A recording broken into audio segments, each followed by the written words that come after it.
अस्सलाम वालेकुम। आज हम इस वीडियो में चैप्टर नंबर 17 को डिस्कस करेंगे। ये चैप्टर इस नावल का सेकंड लास्ट चैप्टर है और हमें पता चलता है कि मिस्टर चिप्स अपनी बैठक में बैठे हैं मिसेस विकेट के यहाँ। नवंबर का ये दोपहर का वक्त है, 1933 का साल है। बहुत ही ठंडा और धुंध वाला ये दिन है।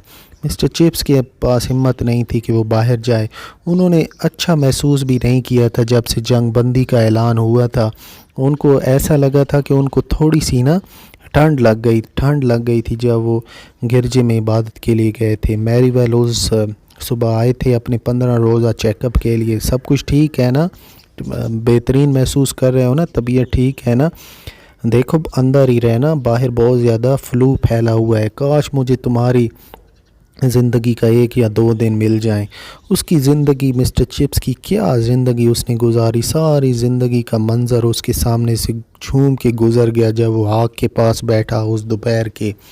वो चीज़ें जो उसने की थी और वो चीज़ें जो उसने देखी थी, मिसाल में के तौर पे कैम्ब्रिज 1960 में, ग्रेट गैबल पहाड़, अगस्त मॉर्निंग, ब्रोकफील्ड के सारे वक्त, और वो चीज़ें जो उसने कभी नहीं की थी शायद वो कभी कर ही ना सके। मिसाल के तौर पे मिस्टर चिप्स कभी सिनेमा में नहीं गए थे।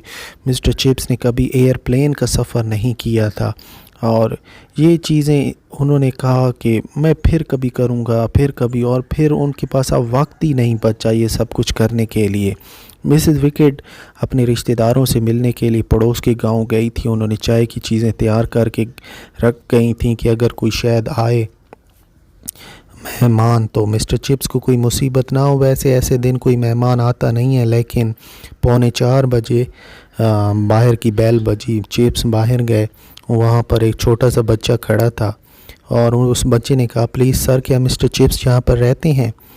तो मिस्टर चिप्स उसे कहते, तुम अंदर आ जाओ। और जब अपने कमरे में उसको लेके गए तो उससे कहा कि मैं ही वो बंदा जो आपसे आप जिसको मिलना चाहते हो, मैं आपके लिए क्या कर सकता हूँ? तो लड़का कहता है, मुझे बताया गया कि आप मुझसे मिलना चाहते हैं। चिप्स मुस्कुराया। चिप्स को पता चल गया इस लड़के के साथ किसी ने मजाक किया है। लेकिन मिस्टर चिप्स जिसने ज़िंदगी में इतने मजाक किए थे, अब उसको कंप्लेन नहीं करनी चाहिए अगर किसी ने मिस्टर चिप्स के साथ मजाक किया है। तो मिस्टर चिप्स आगे से कहते हैं, हाँ ठीक है बच्चे, मैं आपके साथ चाय पीना चाहता था। आप आग के पास बैठोगे? मुझे नहीं लगता मैंने आपका चेहरा पहले कभी देखा है। क्या हाल है तुम्हारा? तो लड़का कहता है, मैं अभी हॉस्पिटल से आया हूँ। मैं वहाँ पर था जब से खसरे की बीमारी फैल गई थी। तो मिस्टर चिप्स कहते हैं, अच्छा इसकी वजह ये है। चिप्स ने दोबारा से अपनी रस्मी चाय बनाना शुरू की। मुख्तलिफ़ डिब्बों से वो चम्मच भर के कप के अंदर डालते रहे। वॉलनट केक उन्होंने आधा रखा जिसके ऊपर शक्कर लगी हुई थी, वो निकाला। और उस लड़के ने कहा, मेरा नाम है लैनफर्ड और वो श्रोपशायर में रहा करता था और अपनी फैमिली का पहला बच्चा है जो ब्रोकफील्ड में पढ़ने के लिए आया है। आपको पता है लैनफर्ड, तुम ब्रोकफील्ड को पसंद करोगे जब आप यहाँ के आदी हो जाओगे। ये इतनी भी खौफनाक जगह नहीं है जितना तुम तसव्वुर करते हो। मैं भी काफ़ी डरा हुआ था जब मैं लड़का था, लेकिन ये बहुत पहले की बात है, 65 साल पहले की। जब मैं पहली दफ़ा हॉल में गया, मैंने उन सारे बच्चों को देखा। मैं भी काफ़ी डरा हुआ था। मुझे नहीं लगता मैं ज़िंदगी में इतना कभी डरा हुआ हूँ। मैं उस वक्त भी डरा हुआ नहीं था जब जर्मन्स ने हम पे बॉम्ब गिराए। तो ये जो खौफ वाले एहसास थे ये ज़्यादा देर नहीं रहे। मैं बाद में पुरसकून हो गया। क्या उस टाइम दूसरे भी बच्चे थे? लैनफर्ड ने शर्माते हुए पूछा।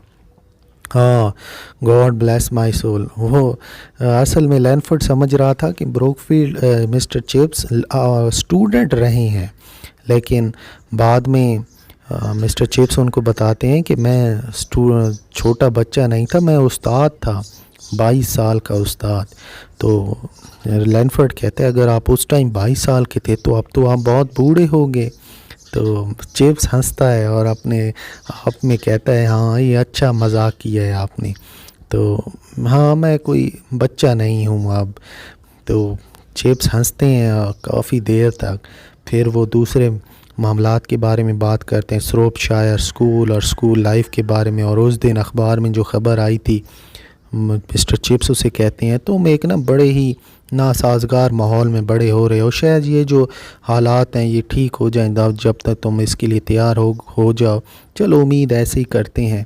وہ اپنی گھڑی کی طرف مسٹر چپس دیکھتے ہیں تو 1 گھنٹہ ہو چکا تھا، اور اس کے بعد وہ اس لڑکے کو کہتے ہیں میں شرمندہ ہوں، آپ مزید یہاں نہیں ٹھہر سکتے۔ پھر اس کے ساتھ ہاتھ ملاتے ہیں اور مسٹر چپس اس کو کہتے ہیں گڈ بائے مائی بوائے۔ تو آگے سے جواب آتا ہے ایک اونچی سی آواز میں، good bye mister Chips. Chips جب اپنی آنکھ کے پاس بیٹھا تھا وہ الفاظ اس کے دماغ کے اندر گھوم رہے تھے، گڈ بائے مسٹر چپس، ایک پرانا فرسودہ مذاق، لوگ جو اس کو سمجھتے تھے، لیکن یہ مذاق اب روایتی بن رہا تھا۔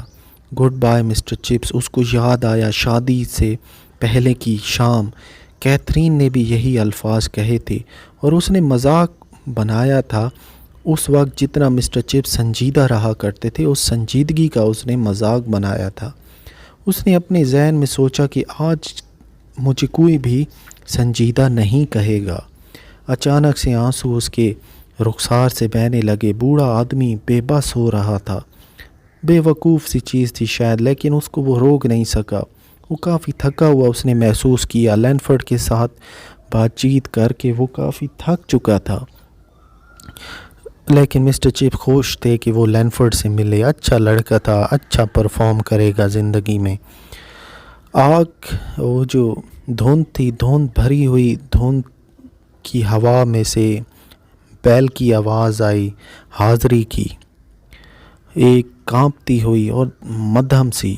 چپس نے کھڑکی میں سے دیکھا اور کھڑکی تاریک ہو رہی تھی۔ وہ وقت تھا جب وہ کھڑا ہوتا اور لائٹ جلاتا، لیکن جیسے ہی اس نے ہلنے کی کوشش کی اس کو محسوس ہوا کہ وہ ہل ہی نہیں پا رہا۔ وہ بہت زیادہ تھک چکا تھا، لیکن اس سے کوئی فرق نہیں پڑتا۔ وہ اپنی کرسی میں پیچھے جھک گیا۔ میں اب بچہ نہیں ہوں، یہ سچ ہے، اور لینفرڈ سے مل کے کافی اچھا لگا۔ اچھا سبق سکھایا ان مسخروں کو جنہوں نے اس لڑکے کو یہاں بھیجا تھا۔ گڈ بائے مسٹر چپس، کتنی عجیب بات ہے، لگتا ہے اس کو ایسا ہی کہنا چاہیے تھا۔ اصل میں یہاں پر چیپٹر نمبر 17 ختم تو ہو جاتا ہے، لیکن مسٹر چپس کیتھرین کی یادوں میں کھو جاتے ہیں، اور انہی یادوں کی وجہ سے ہی مسٹر چپس بے ہوش ہو جاتے ہیں۔ اتنا اچھا وقت گزارا ہے مسٹر چپس نے کیتھرین کے ساتھ، کیا وہ وقت بھی ان کو مایوس کر دیتا ہے، اور یہیں پر آپ یہ دیکھیں گے کہ مسٹر چپس بالکل مایوس بے ہوش ہو جائیں گے، اور جب مسز وکٹ آئیں گی تو مسز وکٹ ان کو نیچے فرش پر گرا ہوا پائیں گی۔